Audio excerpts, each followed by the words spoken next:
ఇప్పుడు నేను రమేష్ మునుకుంట్ల గారిని వేదిక మీదకి రావాల్సిందిగా కోరుచున్నాను. He will address and will have a official taka launch on the stage. Ramesh గారు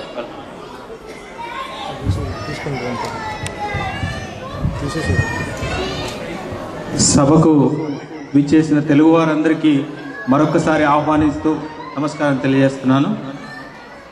ఈరోజు మీరందరూ అనుకోవచ్చు, మనసులో ఒక విధమైనటువంటి సందేహం ఉండవచ్చు, తాకా ఏమిటి అని. తాకా ఏమిటో మరికొద్ది క్షణాల్లో ఆ బ్యానర్ ఓపెన్ చేసుకొని మనం చూడబోతున్నాము. మనమంతా కూడా తెలుగు వాళ్ళం.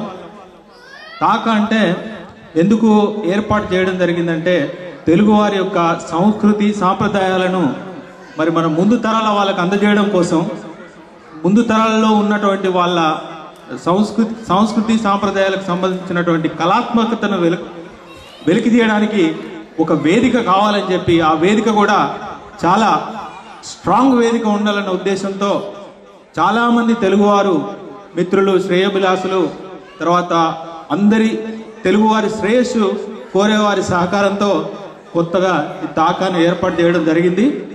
ఈ తాకా తరఫున ప్రస్తుతానికి 10 మంది డైరెక్టర్లు మాత్రమే ఉన్నారు. ప్రెసిడెంట్, సెక్రటరీ అలాంటిది ఏమీ లేదు. ఆ డైరెక్టర్లందరినీ కూడా ఒక్కసారి సభకు పరిచయం చేయాలనుకుంటున్నాం.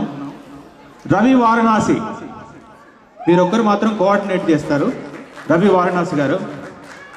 Srinath Kunduri, Srinath another director. తర్వాత అరుణ్ కుమార్ లాయం. అరుణ్ గారు మీకు తెలుసు, ఇప్పుడు స్టేజ్ పైన మన సాంస్కృతిక కార్యక్రమాలన్నీ వారి ఆధ్వర్యంలోనే జరుగుతున్నాయి. తర్వాత రామచంద్రరావు దుగ్గిన గారు. వీరు చక్కగా ఆర్థిక కార్యక్రమాలన్నింటినీ అకౌంట్స్ అవి చూసి ఎప్పుడు మాకు సహకారం అందిస్తూ ఉంటారు. అది డైరెక్టర్. మునాఫ్ అబ్దుల్ గారు ఈరోజు చక్కటి భోజనం ఏర్పాటు చేశారు వారే. భోజనం దగ్గర ఇక్కడ వచ్చేసారు. సో రాకేష్ గరికపాటి గారు. రాకేష్ యువకుడు, చాలా ఉత్సాహవంతుడు. చాలా కార్యక్రమాలు ఈరోజు జరపడంలో వారి యొక్క కృషి చాలా ఉంది. లోకేష్ చిలకూరు. లోకేష్ కూడా యువకుడు, చాలా యాక్టివ్ కార్యకర్త. అదేవిధంగా నిఖిత మీ అందరికీ తెలుసు, ఈరోజు సాయంత్రం నుంచి మీకు మన సాంస్కృతిక కార్యక్రమాలను అందజేస్తుంది. అదేవిధంగా ఆఖరును పిలిచిన మాకందరికి కూడా వెన్నెముక లాంటి వారు చారి సమంతపూరి గారిని, మన సత్యరాజ్ గారు అంటే వారు సత్యరత్న గారు అంటే వారు గత 45 సంవత్సరాల నుండి మన కెనడాలో ఉంటూ తెలుగువారుగా, పెద్దలుగా మనకందరికీ సహకారం అందిస్తున్నారు. వారిని చారి సమంతపూడి గారు తోడుకొని స్టేజ్ పైకి తీసుకురావాల్సిందిగా కోరుతున్నాను.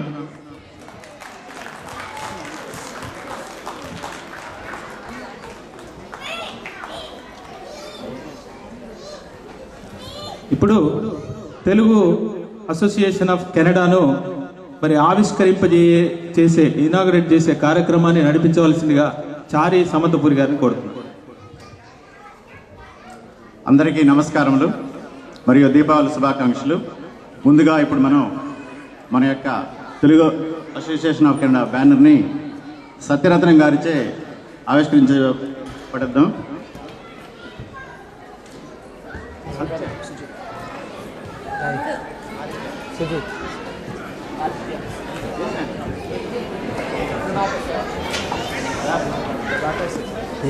రవి జార్.